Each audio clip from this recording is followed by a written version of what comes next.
Hello, good morning students. देखो, chemistry in everyday life जो chapter है उसके बारे में अपन डिस्कशन कर रहे थे। ठीक है, इसमें से ऑलमोस्ट चैप्टर अपन ने डिस्कस कर लिया है। जो थोड़ा बहुत चैप्टर बाकी है वो भी अपन 2 और 3 लेक्चर्स में इसको फिनिश कर देंगे। ठीक है, अब देखो क्या पढ़ रहे थे अपन पढ़ रहे थे ड्रग्स जो है उसके जो क्लासिफिकेशन है या उसकी जो कैटेगरीज हैं अलग अलग, ठीक है, उनके बारे में अपन डिस्कशन कर रहे थे। तो देखो, फर्स्ट कैटेगरी रिवाइज करवा देती हूँ मैं, मेडिसिन के नेम भी रिवाइज करवा रही हूँ। फर्स्ट कैटेगरी थी वो थी एंटासिड, ठीक है, जो किसको कंट्रोल करने का काम कर रही थी, एसिडिटी को कंट्रोल करने का काम कर रही थी, जिसके लिए अपन ने 3 जो सब्सटेंसेस हैं वो यूज किए थे। मैग्नीशियम हाइड्रोक्साइड, याद कर लो साथ साथ में। Second is aluminium hydroxide and third is sodium bicarbonate. But ये क्या करते हैं, एसिडिटी को तो कम कर देते हैं बट एल्केलाइन मीडियम को इंक्रीज कर देते हैं। उसके बाद अपन ने यूज किया था रेनिटिडीन एंड सिमेटिडीन। ठीक है, तो ये दोनों मेडिसिन बहुत अच्छी मेडिसिन है फॉर एंटासिड, क्योंकि ये क्या करती है, एल्केलाइन मीडियम को इंक्रीज नहीं करती है। ये क्या मेंटेन करती है, ओनली न्यूट्रलिटी मेंटेन करती है। क्लियर है, ध्यान से सारे एग्जांपल्स लर्न हो गए ना। ठीक है, चलो अब देखो नेक्स्ट जो था वो थे आपके न्यूरोलॉजिकली एक्टिव ड्रग्स। तो न्यूरोलॉजिकली जो एक्टिव ड्रग्स थे, न्यूरोलॉजिकली एक्टिव ड्रग्स, ठीक है, न्यूरोलॉजिकली एक्टिव ड्रग्स को कितने पार्ट्स में डिवाइड किया था अपन ने, 2 पार्ट्स में। फर्स्ट इज एनालिसिक्स, ठीक है, और सेकंड था ट्रैंकुलाइजर्स। ठीक है, ट्रैंकुलाइजर्स और एनालिसिक्स में अपन ने एनालिसिक्स में देखा था फिर से नार्कोटिक एंड नॉन नार्कोटिक, और जो ट्रैंकुलाइजर्स थे वो थे एंटी डिप्रेशेंट मेडिसिन। ठीक है, इसमें अपन ने नार्कोटिक में एग्जाम्पल देखा था मॉर्फिन, हेरोइन, कॉर्डिन। ठीक है, और ट्रैंकुलाइजर्स में और जो नॉन नार्कोटिक थे उसमें अपन ने एग्जाम्पल देखा था पैरासिटामोल एंड एस्प्रिन। ठीक है, मैं सब बच्चों को इसीलिए मैं 5-10 मिनट ये खराब कर रही हूँ। ठीक है, खराब नहीं कर रही हूँ मीन्स अगर आप नहीं लर्न कर रहे हो तो खराब हो रही है। ठीक है, और अगर आप मेरे साथ साथ ये सारी मेडिसिन रिवाइज कर रहे हो तो बिल्कुल भी खराब नहीं हो रही है। ठीक है, नेक्स्ट ट्रैंकुलाइजर्स में अपन ने एंटी डिप्रेशन ड्रग्स देखे थे, जिसमें अपन ने पढ़ा था एक तो कैटेगरी होती है बार्बिट्यूरेट्स, ठीक है, एक होता है इप्रोनाइज्ड, एक होता है इक्वेनिल। ठीक है, तो ये कुछ आपको ड्रग्स मैंने आपको बताए थे। नेक्स्ट उसके बाद अपन ने पढ़ा था एंटी हिस्टेमाइन, जो हमारी बॉडी में जो नॉर्मल जो कोल्ड एलर्जी है उससे कंट्रोल करता है। ठीक है, एंटी हिस्टेमाइन में एक एग्जाम्पल आपको बताया था बहुत अच्छा, टरफेनाडीन। ठीक है, टरफेनाडीन। ठीक है, एक एग्जाम्पल आपको बताया था ब्रोमोफिनेरमिन। ठीक है, 2 एग्जाम्पल्स ही थे उसके अंदर, ज्यादा नहीं थे। उसके बाद अपन ने स्टार्ट किया था एंटी, कितने कैटेगरी हो गई, 1 antacid, second neurologically active drugs, third histamine. ठीक है, एंड जो 4th है वो था एंटी माइक्रोबियल ड्रग्स। ठीक है, एंटी माइक्रोबियल में आपको 3 पार्ट्स बताए थे। First is antiseptic, second is disinfectant and third is antibiotic. ठीक है, अब दोबारा देखो, एंटीसेप्टिक और डिसइंफेक्टेंट में बहुत सारे बहुत अच्छे अच्छे एग्जाम्पल्स बताए थे आपको। Antiseptic used for living things, disinfectant used for non living things. ठीक है, और जो ये एंटीबायोटिक थे ये भी बैक्टीरियाज को किल करते हैं बट बॉडी के अंदर, और ऊपर वाले दोनों बॉडी के बाहर। ठीक है, अब इसमें यहाँ एग्जाम्पल देखा था अपन ने डेटॉल। ठीक है, डेटॉल का कॉम्पोजिशन बताया था आपको, क्लोरोजाइलिनॉल एंड अल्फा टर्पिनियोल। ठीक है, next 1% phenol is used as disinfectant, okay, and 0.2% phenol used as antiseptic. Clear? इसके अलावा बताया था टिंचर ऑफ आयोडीन, जो कि 2 to 3% सॉल्यूशन होता है आयोडीन का इन अल्कोहल एंड वाटर। बायोथायोनल, ठीक है, सोप वगैरह में यूज होता है, बोरिक एसिड बताया था, आइज इन्फेक्शन के लिए यूज होता है, ठीक है, आइडोफॉर्म बताया था, वो भी एक अच्छा एंटीसेप्टिक है। तो देखो इतना अपन ने मेडिसिन के बारे में डिस्कशन कर लिया था, ठीक है। अब देखो, अब अपन पढ़ेंगे जो एंटी माइक्रोबियल ड्रग्स हैं उसकी जो थर्ड कैटेगरी है, ठीक है, दैट इज एंटीबायोटिक्स, ठीक है। तो ध्यान से देखना एंटीबायोटिक्स क्या होते हैं। देखो अब अपन पढ़ेंगे एंटीबायोटिक्स, ठीक है। तो एंटीबायोटिक्स क्या होते हैं? एंटीबायोटिक्स होते हैं जो हमारे बॉडी के अंदर जो बैक्टीरिया हैं, जो माइक्रो ऑर्गेनिजम्स हैं, उनको किल करने का काम करते हैं, ठीक है। ये तो सिंपल सी डेफिनेशन होगी, ठीक है।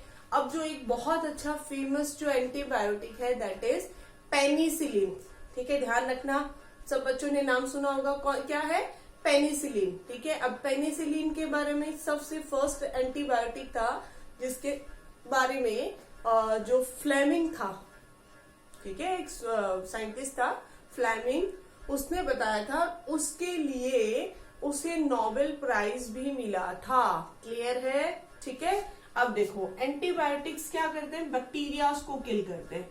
अब आपके जो सिलेबस है या आपकी जो बुक है, ठीक है, उसमें ये दो वर्ड्स आएंगे, ग्राम पॉजिटिव एंड ग्राम नेगेटिव। तो ग्राम पॉजिटिव और ग्राम नेगेटिव होता क्या है?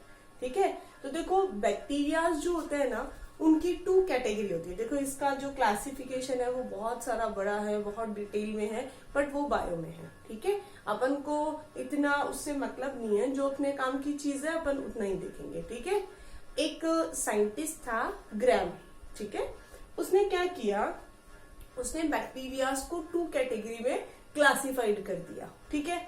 अब ये टू कैटेगरी किस बेसिस पे हुई, ठीक है, कैसे क्लासिफाइड किया उसने एक सोल्यूशन लिया, जैसे स्टेनिंग एजेंट होता है, मतलब कुछ कलरफुल एजेंट होता है जिसमें अपन क्या करते हैं, सब्सटेंसेस को डालते हैं, तो वो क्या करते हैं, वो सब्सटेंस उस कलर को अगर एब्जॉर्ब कर ले, ठीक है, तो वो शो कर देते हैं वो कलर। तो उसने एक कलर जो एजेंट था वो लिया और उसके अंदर उन बैक्टीरियाज को डाला, ठीक है। तो अब क्या हुआ, वो जो बैक्टीरिया थे उसमें से कुछ बैक्टीरिया ने क्या किया, वो कलर एब्जॉर्ब कर लिया, ठीक है। और कलर एब्जॉर्ब करने के बाद में उन्होंने वहां पे वो कलर शो कर दिया, और कुछ बैक्टीरिया ने वो कलर एब्जॉर्ब नहीं किया, ठीक है।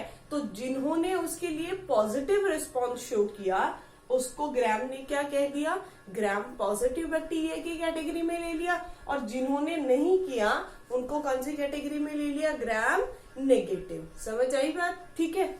अब देखो, अब ये जो एंटीबायोटिक्स होते हैं इनको 3 कैटेगरीज में क्लासिफाइड किया है, और ये कैटेगरी बहुत बहुत बहुत बार एग्जाम में इनका क्वेश्चन पूछा गया है। क्लियर है? ध्यान से रखना। देखो तो याद रखना बिल्कुल अच्छे से। फर्स्ट है broad spectrum antibiotics, second is narrow spectrum antibiotics spectrum, okay, and third is limited spectrum antibiotics, ठीक है। अब ये क्या है, ये कौन से एंटीबायोटिक्स है? Broad spectrum antibiotics, narrow spectrum antibiotics, limited spectrum antibiotics, क्या होते हैं ये देखो, ये होते हैं, देखो आपने देखा होगा जनरली, जैसे कोई भी डॉक्टर है, ठीक है, कुछ एंटीबायोटिक्स ऐसे होते हैं जो आपको फीवर में भी डॉक्टर वही एंटीबायोटिक देता है, कोल्ड में भी वही एंटीबायोटिक देता है, कोई और नॉर्मल कोई जो इन्फेक्शन हो रहा है उसमें भी वही एंटीबायोटिक देता है। मीन्स कुछ एंटीबायोटिक सेम होती है, ठीक है। आप उनको क्या कर सकते हो, डिफरेंट जो बैक्टीरियाज हैं उनके रेस्पेक्ट में आप यूज कर सकते हो। कॉमन एंटीबायोटिक्स होती है जो क्या कर सकते हैं कि हर तरह के बैक्टीरिया को किल कर सकती है, ठीक है। समझ आई बात? हर तरह की bacteria means broad spectrum antibiotics वो होंगी जो ग्राम पॉजिटिव बैक्टीरिया को भी किल कर देंगी, एंड देखो यहाँ पे एक वर्ड यूज किया है मैंने, एंड, ठीक है, और ग्राम नेगेटिव बैक्टीरिया मतलब हर तरह के बैक्टीरिया को किल करने का जिसमें पावर होगा, जिसमें स्ट्रेंथ होगा, उसको अपन कौन से स्पेक्ट्रम एंटीबायोटिक्स बोलेंगे, ब्रॉड स्पेक्ट्रम एंटीबायोटिक, सिंपल सी बात है, जो ज्यादा वर्क करेगा उसका अगर अपन कोई भी स्पेक्ट्रम या ग्राफ बनाएंगे तो वो लंबा चौड़ा ग्राफ बनेगा, ठीक है, बिकॉज वो वर्क ज्यादा कर रहा है, तो इसलिए इसको क्या बोल दिया, ब्रॉड स्पेक्ट्रम एंटीबायोटिक्स। ध्यान से सुनना, अब जो सिर्फ ग्राम पॉजिटिव और ग्राम नेगेटिव, ठीक है, ध्यान से देखना, वहां पे सिर्फ छोटी छोटी चीजों का ही डिफरेंस है। ये ग्राम पॉजिटिव एंड ग्राम नेगेटिव मतलब दोनों टाइप के बैक्टीरियाज को किल करती हैं, ठीक है। तो वो वाली एंटीबायोटिक कौन सी होंगी, ब्रॉड स्पेक्ट्रम एंटीबायोटिक्स। और जो एंटीबायोटिक ग्राम पॉजिटिव और ग्राम नेगेटिव मींस या तो ग्राम पॉजिटिव पे वर्क करेंगी या फिर ग्राम नेगेटिव पे वर्क करेंगे, उस टाइप के एंटीबायोटिक्स को बोलेंगे नैरो स्पेक्ट्रम एंटीबायोटिक्स, ठीक है। थर्ड देखो, third is limited spectrum antibiotics. Limited spectrum antibiotics होते हैं जो लिमिटेड एक बैक्टीरिया पे ही, ध्यान से सुनना, gram positive and gram negative था group of bacteria, class of bacteria, means gram positive में बहुत सारे बैक्टीरियाज होंगे, ग्राम नेगेटिव में भी बहुत सारे बैक्टीरिया होंगे, बट लिमिटेड स्पेक्ट्रम एंटीबायोटिक्स जो होगा वो क्या करेगा, एक पर्टिकुलर बैक्टीरिया, ठीक है ना, पर्टिकुलर बैक्टीरिया पे वर्क करेगा, ठीक है। तो उसको बोलेंगे, अगर कोई एंटीबायोटिक सिर्फ एक बैक्टीरिया को, फॉर एग्जाम्पल देखो आपने नाम सुना होगा टीबी, ट्यूबरक्लोसिस, ठीक है, ट्यूबरक्लोसिस का जो रीजन है, मीन्स जिस बैक्टीरिया की वजह से वो होता है tuberculosis, that is mycobacterium tuberculosis, ठीक है। तो माइक्रोबैक्टीरियम ट्यूबरक्लोसिस क्या हुआ, एक अकेला बैक्टीरिया हुआ ना, ये क्लास नहीं है बैक्टीरिया की, ये सिंगल बैक्टीरिया है माइक्रोबैक्टीरियम ट्यूबरक्लोसिस, ठीक है। तो अब वो माइक्रोबैक्टीरियम जो ट्यूबरक्लोसिस था, जिसकी वजह से वो जो टीबी है, ट्यूबरक्लोसिस हुआ था, तो वहां उस मेडिसिन, उस जो डिजीज है उसमें जो एंटीबायोटिक्स यूज की जाएंगी, उन एंटीबायोटिक्स को क्या कहते हैं, लिमिटेड स्पेक्ट्रम एंटीबायोटिक्स। क्यों, क्योंकि वो क्या काम कर रही हैं, वो सिर्फ उस टीबी के लिए जो रिस्पॉन्सिबल बैक्टीरिया है उसी को किल करने का काम कर रही हैं। क्लियर है, ठीक है। तो ये हुआ आपका एंटीबायोटिक्स जो थे, वो अपन ने उसकी तीनों कैटेगरी पढ़ी कि ये कैटेगरीज होती है, ठीक है। अब ये फिनिश हुआ। नेक्स्ट देखो, लास्ट जो अपना ड्रग है that is anti fertility drugs. इस जो आपका ड्रग्स का जो क्लासिफिकेशन है उसमें लास्ट टॉपिक है आपका एंटी फर्टिलिटी ड्रग्स, ठीक है। तो देखो एंटी फर्टिलिटी ड्रग्स क्या होते हैं, ठीक है। देखो एंटी फर्टिलिटी ड्रग्स होते हैं कुछ ड्रग्स, देखो आपको पता है कि इंडिया की जो पॉपुलेशन जिस स्पीड से बढ़ रही है, ठीक है, उसके लिए बहुत हार्मफुल इफेक्ट क्रिएट कर रही है, ठीक है। पॉपुलेशन बढ़ रही है, उससे पोल्यूशन बढ़ेगा, इतने लोग यूज करेंगे, व्हीकल्स यूज करेंगे, और चीजें, प्रोडक्शन ज्यादा होगा, ठीक है। तो पॉपुलेशन ज्यादा होगी तो पोल्यूशन ज्यादा होगा, ठीक है, सिंपल सी बात है, ठीक है। वो चाहे कोई भी पोल्यूशन देख लो आप, एयर पोल्यूशन, ठीक है, या आपका वाटर पोल्यूशन, सॉइल पोल्यूशन, जितने ज्यादा लोग होंगे वो उतनी ज्यादा गंदगी करेंगे, वो ये सारी चीजें, ठीक है। तो वो जो पॉपुलेशन है, ठीक है, वो जो ग्रोथ है उसको कम करने के लिए, ठीक है, इन मेडिसिन का यूज किया जाता है एंटी फर्टिलिटी ड्रग्स। देखो एक सिंपल सा वर्ड होता है फर्टिलाइजेशन, ठीक है। फर्टिलाइजेशन का मीनिंग होता है कि ह्यूमन बीइंग में जो एग है, ठीक है, उसको जब स्पर्म फर्टिलाइज करता है तो जाइगोट या एम्ब्रियो जो भी है, जो बायो में इतना लंबा चौड़ा होता है, अपन को उतना पढ़ने की जरूरत नहीं है, तो उसका फॉर्मेशन होता है। मीन्स फर्टिलाइजेशन से कोई भी पेरेंट अपने ऑफस्प्रिंग्स को जनरेट कर सकते हैं, ठीक है। बट यहाँ एंटी फर्टिलिटी, तो एंटी फर्टिलिटी का मीनिंग क्या हुआ कि वो जो फर्टिलाइजेशन है उसको हम होने नहीं दे रहे हैं, ठीक है। मीन्स एग जो है उसका फर्टिलाइजेशन नहीं हो रहा है, ठीक है। तो ये जो एंटी फर्टिलिटी ड्रग्स होते हैं ये आर्टिफिशियली, इनमें 2 हार्मोन्स होते हैं, ठीक है, एस्ट्रोजन एंड प्रोजेस्ट्रॉन, ठीक है। तो ये जो एस्ट्रोजन और प्रोजेस्टेरॉन हार्मोन्स होते हैं ये आर्टिफिशियली उन एंटी फर्टिलिटी ड्रग्स के अंदर होते हैं, और वो क्या करते हैं, वो जो कोई भी लेडी है वो अगर ये जो ड्रग्स गेन करती है, ड्रग्स ले रही है, तो उसमें फर्टिलाइजेशन नहीं होगा, ठीक है, और जो पॉपुलेशन है वो कंट्रोल हो सकती है, ठीक है। तो ये होते हैं एंटी फर्टिलिटी ड्रग्स।